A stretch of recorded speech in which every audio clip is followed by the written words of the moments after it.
میں مشغول ہونا۔ جو ناظرین ہمارے چینل پر نئے آئے ہیں ان سے گزارش ہے کہ چینل کو سبسکرائب کریں اور بیل آئیکن پر کلک کریں تاکہ ہر نئی ویڈیو آپ تک بآسانی پہنچ سکے۔ اگر ویڈیو پسند آئے تو ویڈیو کو لائک کریں اور شیئر کریں۔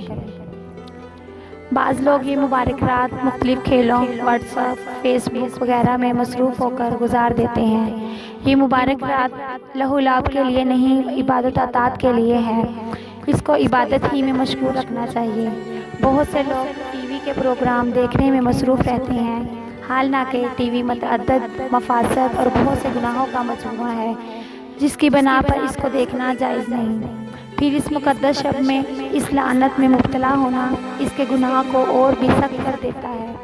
اس لیے اس نامراد چیز سے بالعموم اور اس مبارک شب میں بالخصوص اجتناب کرنا لازم ہے۔ بعض لوگ اس رات ہوٹلوں میں ٹھنڈے گرم مشروبات پینے میں مصروف ہو کر اور گھنٹوں ادھر ادھر کی فضول باتوں بلکہ گناہ کی باتوں میں مشغول ہو کر اس مقدس شب کا بہترین اور اکثر حصہ ضائع کر دیتے ہیں، جو سراسری محرومی ہے اور گناہوں کا ارتکاب جدا ہے۔ بہت سے لوگ ایسے بھی ہیں جنہیں اس شب کی عظمت اور فضیلت ہی کا علم نہیں، اس لیے وہ کبھی اس رات میں ذکر و عبادت اور تسبیح و مناجات کی طرف متوجہ نہیں ہوتے۔ اس طرح وہ اپنی جہالت و نادانی سے 20ویں راتیں گنوا چکے ہیں اور ان کی اس جہالت نے انہیں آخرت کے ثواب عظیم سے محروم کیا ہوا ہے، جو بڑے ہی خسارہ کی بات ہے۔ بعض لوگ جنہیں اس رات کی عظمت و فضیلت کا علم ہے، دین اور علم دین سے ان کو نسبت ہے، دیکھا جاتا ہے کہ وہ بھی اس کی کوئی اہمیت نہیں دیتے۔ اگر کوئی غلطی سے انہیں اس طرف توجہ دلا دے تو فوراً یہ جواب ملتا ہے کہ اس رات میں جاگنا کوئی ضروری واجب نہیں۔ بے شک اس رات میں جاگنا اور عبادت وغیرہ کا اہتمام کرنا فرض و واجب نہیں، لیکن اللہ تعالیٰ اور اس کے نبی پر حق صلی اللہ علیہ وسلم کی کیا یہ سب ترغیبات فضول ہیں اور اسی قابل ہیں کہ انہیں غیر فرض قرار دے کر رد کر دیا جائے۔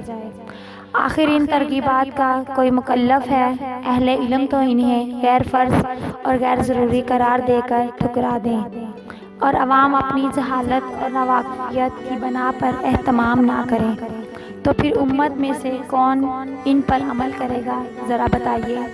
آخرت کے اتنے عظیم ثواب اور رضا الہی اور حصول جنت سے اپنے آپ کو محروم کرنا کیا کوئی خسارہ کی بات نہیں؟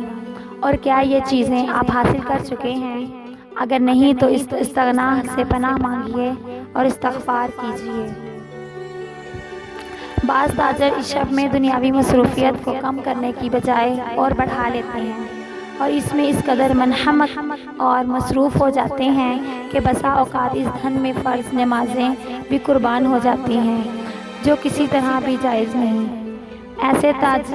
ایسے تاجر اگر کاروباری مصروفیت کم نہیں کر سکتے اور اس رات کو ذکر و تلاوت اور عبادت و اطاعت میں نہیں گزار سکتے تو کم از کم فجر اور عشاء کی نماز باجماعت ادا کر کے اور چلتے پھرتے ذکر و دعا کے ذریعے کسی نہ کسی درجے میں بھی اس شب کی فضیلت حاصل کر سکتے ہیں۔ بات اصل میں فکر و طلب اور قدر و قیمت کی ہے۔ جس کے دل میں ذرا بھی اس کی اہمیت ہے اور فکر ہے تو وہ سخت سے سخت مشغولیت میں بھی اس فضیلت کو حاصل کرنے کا کوئی نہ کوئی راستہ نکال لے گا، اور جس کا طلب نہیں، دنیا اور دنیاوی منافع ہی اس کی نظر میں اصل مقصود ہے، تو اس کے دل میں ان باتوں سے احتراز ہی پیدا ہوگا اور اس کا نفس طرح طرح کے حلیے بہانے پیش کر کے بالآخر اس کو اس شب کی برکات سے محروم کر دے گا۔ حق تعالیٰ محفوظ رکھے۔ جن ناظرین نے ابھی تک چینل کو سبسکرائب نہیں کیا، ان سے گزارش ہے کہ چینل کو سبسکرائب کریں اور ویڈیو کو زیادہ سے زیادہ لائک کریں اور شیئر کریں تاکہ یہ معلومات دوسرے لوگوں تک بھی پہنچ سکے۔